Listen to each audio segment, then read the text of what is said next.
Voilà, je me tourne vers quelqu'un qui est un expert en violon parce que je voudrais apprendre à jouer du violon. Ça, c'est la réponse la plus simple qu'on puisse donner. Et en fait, c'est assez étonnant de voir combien ce mot « gourou », qui est un mot éminemment respecté pour les hindous et les bouddhistes du Mahayana, est devenu comme une sorte d'injure en français. Charlatan, escroc, traiter quelqu'un de gourou, c'est très méprisant. Je fais une petite parenthèse juste pour éclairer les choses sur le mot gourou. Je crois que tout simplement on a utilisé un mot qu'on connaissait mal pour l'appliquer à des personnages qui, au lieu d'aider des disciples pour les rendre plus libres, finalement essayent de les asservir à un pouvoir personnel. Donc c'est pour ça qu'on a détourné un mot qui était beau pour qualifier des personnages qui sont tout à fait contestables, parce que ça se discerne un maître spirituel. Il y a des vrais maîtres spirituels et il y a des faux maîtres spirituels. Oui, alors, mais tout faux maître spirituel expliquera qu'il est un vrai maître voilà, spirituel, mais qu'il faut se méfier des faux. Voilà. Mais est-ce que le discernement, c'est pas justement que le vrai vous rend plus autonome, le faux vous rend plus dépendant? Est-ce que ça pourrait pas être un critère de discernement? Avant tout ça, avant tout. Il y a une femme qui est beaucoup venue quand nous étions dans le Gard à Fondisière.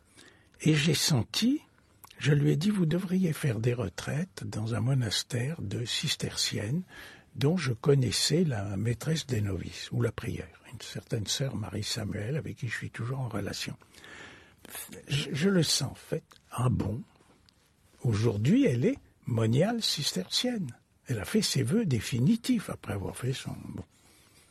Donc, le but, c'est d'aider chacun à trouver sa propre voie.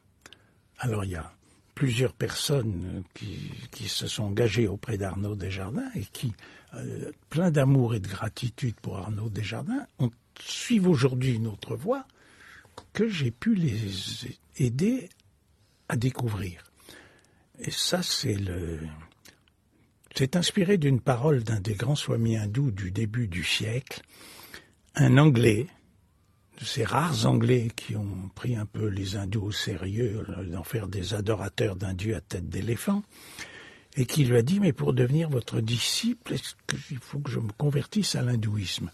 Et ce swami a répondu, non, je vous convertirai à votre propre religion.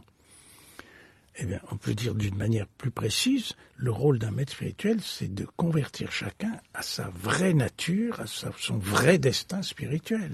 Alors, à la fois, il faut être pleinement soi-même, parce que vous venez de le dire, d'être converti à sa vraie nature. Donc, oui. Il faut aller jusqu'au bout de sa condition, de la culture dans laquelle on est né. Si vous êtes né chrétien, restez chrétien. Si vous êtes né hindou, restez hindou. C'est un peu ça, le fond du message. Et en même temps, il faut se transformer, il faut changer aussi. Alors, comment jouer de ce paradoxe où être fidèle à soi-même et se transformer? Plus on se transforme, plus d'abord on approfondit vraiment l'enseignement dont on se réclame. Qu'est-ce que c'est être un chrétien? Qu'est-ce que c'est prier pour ceux qui nous persécutent, bénir ceux qui nous maudissent? Ce sont des paroles de se demander que je suis en mesure de mettre ça en pratique. Où ça me paraît très beau mais impossible. Plus on approfondit la compréhension de sa propre voie, plus on est en mesure de voir non pas ce qui nous sépare, mais ce qui nous unit aux autres. Il y a une très belle phrase dans le Coran, je cite de mémoire, « Dieu vous a fait différents pour que vous appreniez à vous connaître ». Ça, c'est l'attitude de, je dis pas la grande masse des musulmans, mais de tous les maîtres et disciples soufis. On peut le voir comme une cacophonie. Ils se réclament tous de la vérité, ils se contredisent tous. On peut le reconnaître comme une source de guerre, de conflit, de haine, mais même à l'intérieur des religions. Entre sunnites et chiites, il y a des conflits pitoyables. Entre catholiques et orthodoxes au moment des croisades. Bon. Mais on peut le voir comme une richesse. Vraiment une richesse. Heureusement qu'il n'y a pas que le couscous et le tagine, qu'il y a aussi la cuisine japonaise, la cuisine chinoise, qu'il y a aussi la cuisine méditerranéenne. Et, bon, heureusement qu'il n'y a pas que une seule forme de musique. Et personnellement, voilà comment les choses se sont imposées. Pour moi, je suis né de race blanche. Je ne suis pas sénégalais ni jaune. Bon, Je suis né dans une famille protestante. Je ne suis pas né dans une famille musulmane afghane, ni dans une famille d'hindous à Bénarès, protestant. Non. J'ai été baptisé chrétien. De même que je ne vais pas aller chez un esthéticien pour me faire une peau jaune et des yeux bridés ou une peau noire et des cheveux crépus, j'assume, c'est mon destin, je suis né dans une famille protestante, huguenote. J'ai été très, très attiré par le catholicisme, la mystique catholique, Thérèse d'Avila, encore plus que Saint Jean de la Croix, bon, les pères de l'Église, Grégoire de Nysse, Clément d'Alexandrie, ça a été une nourriture pour moi. Mais je sentais, il n'y a pas de nécessité de conversion. Il y a cette ouverture, cette rencontre, en considérant les différences comme une richesse. Oui, mais en même temps, c'est toute cette rencontre avec ces maîtres hindous, notamment Swami Prajnanpad, Oui. qui vous a permis d'aller jusqu'au bout de la profondeur de votre propre tradition. Est-ce que vous auriez pu la découvrir sans ce détour par l'Inde ? Non, j'ai cherché beaucoup. Mais j'aurais pu trouver quelque chose si ça avait été dans ma nature de devenir moine. J'ai été très, très impressionné, convaincu, et je reviens pas en arrière, de beaucoup de séjours que j'ai faits en 1958 et dans les années qui ont suivi, dans cette abbaye de Bellefontaine. Les entretiens avec Don Emmanuel, qui a beaucoup compté dans mon existence, à cause de lui que mon propre fils s'appelle Emmanuel. Voilà. Le prieur, le maître des novices de l'époque. Mais c'est une vocation de moine. Qu'est-ce qu'un moine peut pour un laïc qui à la fois a une intense nostalgie de spiritualité au plus haut niveau et en même temps reconnaît en lui d'être fasciné par les femmes un peu séduisantes, d'avoir soif de réussite professionnelle. Et donc, le don, je pourrais dire le talent de Swami Prajnanpad, c'était de nous proposer une voie exigeante, pas au rabais, mais adaptée à notre statut de laïc, et d'autre part, des moyens très précis et très efficaces pour dépasser ce monde des attachements, des désirs, des fascinations, et en même temps des refus, des peurs, le monde de l'attraction et de la répulsion, pour employer les termes connus. Et oui, donc c'est tout un chemin intérieur de travail sur soi, de transformation de soi, donc que vous avez fait et que vous continuez de faire avec d'autres, puisque vous transmettez aujourd'hui cet enseignement. C'est un chemin difficile, j'imagine que ça se fait pas d'un coup de baguette magique. C'est un travail d'attention, de vigilance, d'effort sur soi. C'est pas quelque chose, en fait, ça me paraît important d'insister sur le caractère, je dirais, exigeant du chemin spirituel, parce que beaucoup de gens peuvent penser que ça se fait comme ça, il suffit d'appliquer 3 recettes et ça marche. C'est pas tout à fait comme ça. On s'en aperçoit que ça marche. Quelque chose de nouveau, d'inhabituel, nous permet de vivre quelque chose que nous n'avions pas connu jusque-là. Certaines personnes qui font une semaine d'introduction à la méditation vipassana, ils n'ont jamais cherché à s'intérioriser un moment, à entrer en contact avec leur profondeur. C'est une révélation. Ça y est, j'ai trouvé. Il y a un avant et un après. Seulement 3 mois ou 6 mois après, les personnes peuvent être brisées par une souffrance, submergées par des angoisses. Et cette transformation, il faut le reconnaître, ça a toujours été dit, toujours. C'est une entreprise, c'est une grande aventure. Alors, justement, est-ce que c'est une aventure réservée à une élite ? C'est-à-dire que le travail ultime qui permet d'atteindre ce qu'on appelle l'éveil dans le bouddhisme, la sainteté dans le judaïsme ou le christianisme, est-ce que ce travail de transformation profonde de soi, est-ce que c'est réservé à une petite élite ou est-ce que tout le monde y est appelé en cette vie selon ses moyens ? Nous connaissons la parole célèbre, il y a beaucoup d'appelés et peu d'élus et des paroles qui sont dures. La voie étroite, il y en a peu qui s'y engagent et la voie large de la facilité, il y en a beaucoup plus. Même l'enseignement de l'Évangile qui est fondé sur l'amour, le pardon, la compréhension, c'est prodigieux.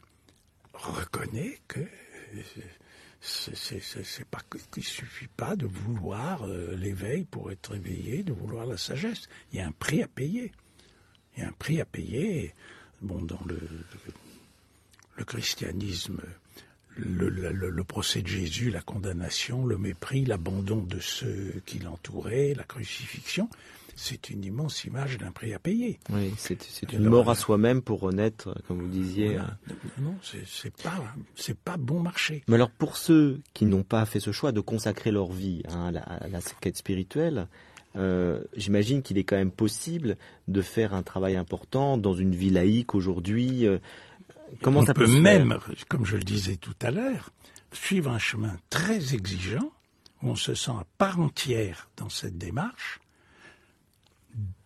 dans le monde des formes, comme on dit en Inde, et pas le monde du renoncement, comme d'être swami dans un ashram sérieux, avec tout ce que l'exigence représente, ou moine, ou monial, ou nonne, dans un monastère catholique ou un monastère zen.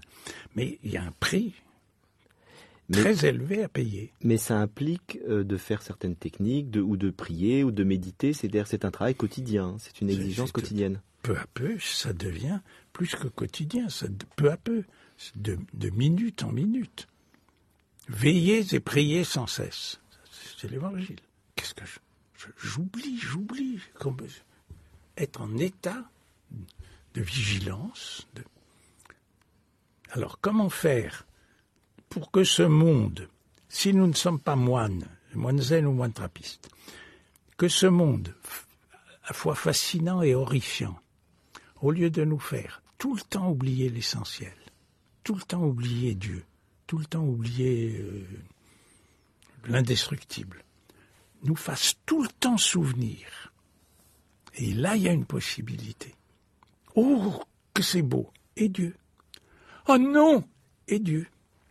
Que ça se grave en nous, que chaque réaction que le courant de l'existence a pouvoir de produire en nous, attraction ou répulsion, désir ou aversion, inquiet ou rassuré, etc., nous fasse nous souvenir de l'essentiel, nous fasse nous souvenir que nous sommes engagés sur le chemin. Ce mot « souvenir », il est capital, autant que le mot « vigilance » ou le mot « veille ».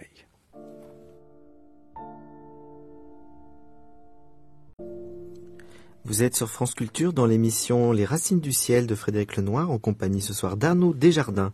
Et nous parlons de la transformation de soi à propos de son dernier livre, un dialogue avec Jean-Louis Siani. Oui, chacun de nous peut se transformer chez Albin Michel. Alors nous venons d'écouter des très belles notes de piano composées par Gurdjieff. Mais je donne tout de suite la parole à Lélie Anvar. Bonsoir Lélie. Bonsoir.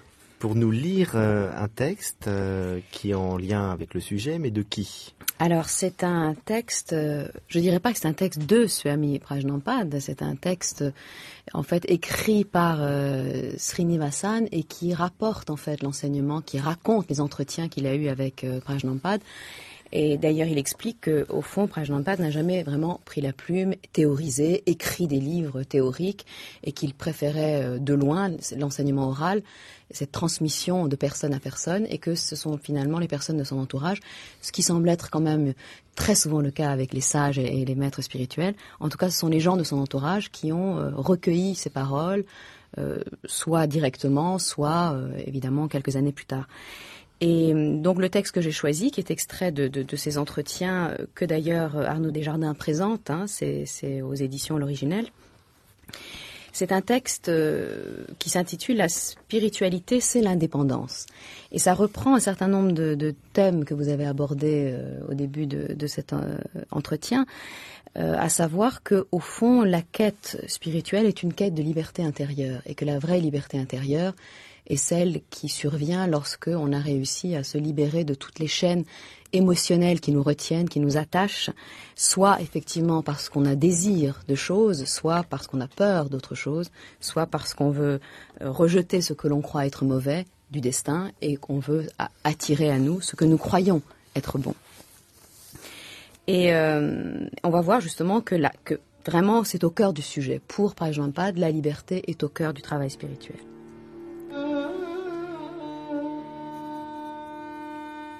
La spiritualité, c'est un autre nom pour l'indépendance. Dépendre de quelqu'un ou de quelque chose, c'est s'éloigner du bonheur. Quand vous êtes en état de dépendance, vos mouvements sont limités. Vous restez confiné dans un espace étroit. Si vous êtes esclave de vos désirs, vous ne pouvez pas être heureux et libre. Votre bonheur dépend de la satisfaction de vos désirs, ce qui est souvent impossible et vous fait souffrir. Mais si vous êtes maître de vos désirs, vous pouvez les satisfaire quand c'est possible, les réfréner s'il n'y a pas de possibilité de les satisfaire, et ainsi, vous serez heureux. La spiritualité est une attitude d'esprit, ne dépendre que de soi. C'est cela la spiritualité.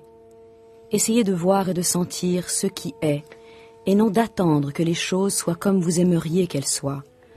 Cette attente est la tragédie de la vie humaine. Et suit une histoire que raconte Prajnampad, que je résume ici parce qu'elle est assez longue. C'est l'histoire de cet homme qui un jour perd son cheval et les gens du village viennent lui dire « Oh, quel malheur, tu as perdu ton cheval !» Il dit « Mais c'est pas très grave !» Puis au bout de quelque temps, le cheval revient avec une jument, les gens du village viennent le voir et lui disent « Ah, quel bonheur, tu as trouvé 2 chevaux, maintenant tu en as 2. » Il dit « Mais ça, il faut pas être excessivement heureux de cela, il adviendra ce qui doit advenir. » Puis bon, il a d'autres aventures, entre autres son fils tombe de cheval, il se casse une jambe et tout le monde lui dit « Ah, quel malheur, ton fils s'est cassé la jambe, maintenant il est handicapé. » Et quelque temps plus tard, en fait, il y a une guerre, donc tous les jeunes gens partent à la guerre, sauf son fils, puisqu'il évidemment il est devenu handicapé. Et les gens viennent lui dire « Ah, quel bonheur, ton fils s'était cassé la jambe, etc. » Et lui reste d'humeur égale tout de long, en disant justement, qu'importe ce qui arrive, ce qu'il faut, c'est rester égal à soi-même. Et ce qui est intéressant, c'est ce qu'on disait, c'est-à-dire être égal à soi-même, ça veut dire vraiment en accord avec sa nature profonde, et en même temps, ça implique un travail sur soi et sur ses émotions. Donc, ce qui est intéressant aussi dans ces entretiens, c'est que très souvent, l'enseignement est suivi d'une petite histoire qui illustre et qui montre que, évidemment, il faut être pratique. Et il faut entrer dans le monde avec une pratique spirituelle, sinon, ça n'a pas vraiment de sens. Je ne sais pas si vous êtes d'accord avec cette vision des choses. Si, je suis d'accord. Et Srinivasan, c'est extrêmement fidèle à Swamiji. À mon avis, il prenait très consciencieusement des notes, puis en sortant de son entretien, et ce sont ces notes dont nous bénéficions. Oui, on voit que ça ne fait pas système, c'est-à-dire c'est vraiment adapté aux gens qui lui posaient des questions, ça dépend de la circonstance. Alors, je vous ai demandé, Arnaud Desjardins, de nous apporter un texte qui vous plaise particulièrement, et il se trouve que vous nous avez apporté un texte qui semble faire écho à ce que je viens de lire, et qui est extrait de La sagesse et la destinée de Maurice Maeterlinck, ce qui est assez inattendu, parce que moi je connaissais Maeterlinck comme dramaturge. Oui, L'Oiseau bleu notamment, absolument. Qui a été un triomphe en 1910. Oui, et effectivement c'est un auteur de drame. Nous l'avons oublié. Oui, non, mais on l'a pas tant oublié, parfois ça revient, mais c'est vrai qu'on le connaît comme auteur de drame. Mais c'est vrai qu'on sent dans ces drames, au fond, tout un questionnement philosophique qu'il a mené tout au long de sa vie. Et dans ce texte que vous nous avez apporté, qui est effectivement un essai philosophique, on voit que, évidemment, ces drames, donc ces pièces de théâtre, sont le reflet de son propre cheminement intérieur. J'ai apporté ce texte parce que, à l'âge de 23 ans, je n'avais jamais entendu le mot yoga ou yogi. J'ai reçu une instruction religieuse, j'étais en fait très superficiel, et tout d'un coup dans la bibliothèque de ma mère, je sais pas vraiment ce qui m'a pris de sortir ce livre-là, collection Nelson, ça date tout de suite d'il y a 100 ans, et je lis des extraits d'une anthologie de La sagesse et la destinée, et ça a été le choc, la révélation, le sage, pas la sagesse, le sage, le personnage du sage. Donc c'est un hommage à mes 23 ans. Nous allons écouter ce texte. Absolument. Et d'ailleurs, à la fin du texte, il évoque en fait Socrate et Jésus côte à côte, en disant précisément qu'ils étaient des sages dont la présence aurait pu transformer les grands héros de l'Antiquité s'ils avaient eu la chance de les connaître et de les côtoyer.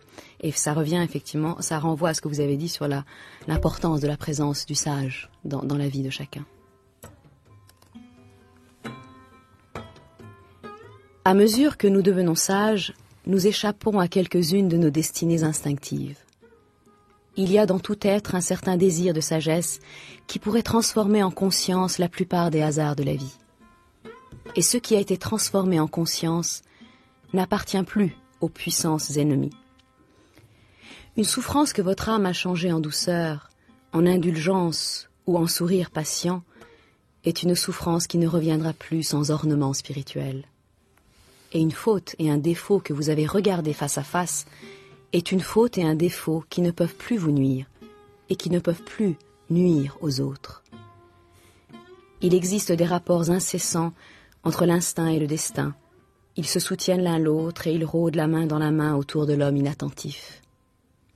Mais tout être qui sait diminuer en lui la force aveugle de l'instinct diminue tout autour de soi la force du destin. Il semble qu'il crée une sorte de lieu d'asile, inviolable en proportion de sa sagesse, et ceux qui passent par hasard dans la zone éclairée de sa conscience acquise n'ont rien à craindre du hasard, tant qu'ils s'attardent en cette zone. Placez Socrate et Jésus-Christ au milieu des Atrides, et l'Orestie n'aura plus lieu aussi longtemps qu'ils se trouveront dans le palais d'Agamemnon. Et s'ils se fussent assis sur le seuil des demeures de Jocaste, Oedipe n'eût pas songé à se crever les yeux. Il y a des malheurs que la fatalité n'ose entreprendre en présence d'une âme qu'il a vaincue plus d'une fois, et le sage qui passe interrompt 1000 drames.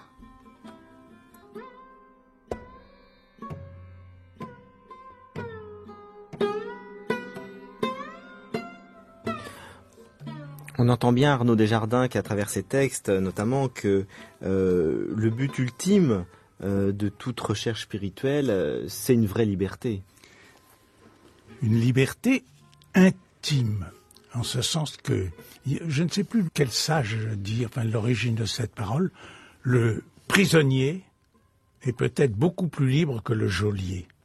Si le geôlier est esclave de ses peurs et de ses désirs et des réactions qui se lèvent en lui, esclave de son égoïsme, et que le prisonnier est un lama tibétain ou un authentique chrétien, ça devient véridique. Il s'agit d'une liberté intime, la liberté qui nous permet d'être fidèles à ce que propose la religion dont nous nous réclamons. Est-ce que je peux être établi dans l'amour? Nous avons, dans le lieu que j'anime, construit, ça a été une petite mosquée, complètement musulmane, une petite chapelle et une salle d'études juives. C'est pas du syncrétisme, c'est que chacun trouve ce qui correspond à son rattachement, s'il en a un. Et dans la chapelle chrétienne, quelque chose qui est familier au temple protestant, d'écrire des versets sur le mur. Et nous avons écrit celui qui demeure en Dieu, celui qui demeure dans l'amour, demeure en Dieu et Dieu demeure en lui. L'évangile de Saint Jean, chapitre 14. Oui, parce que c'est dans une épître aussi. C'est aussi la première lettre de Saint Jean. Oui. Voilà, la première lettre, c'est bon. Est-ce que j'ai la liberté de demeurer établi dans l'amour? Non. Quand quelqu'un m'énerve, je ne l'aime plus. Si quelqu'un m'intente un procès que je considère comme injuste, je ne peux plus l'aimer. Et d'une manière générale, tout ce qui me contrarie m'arrache, m'exile de l'état d'amour, de demeurer dans l'amour. On peut l'exprimer comme ça. Est-ce que j'ai la liberté de demeurer dans l'amour? Non. Aujourd'hui, non. Je veux gagner cette liberté et que plus rien ne puisse m'arracher à un état d'amour. Et on dit, et ça me bouleversait quand j'en étais si loin, le sage aime comme le feu chauffe et éclaire. Toute personne qui s'approche du feu est chauffée et éclairée.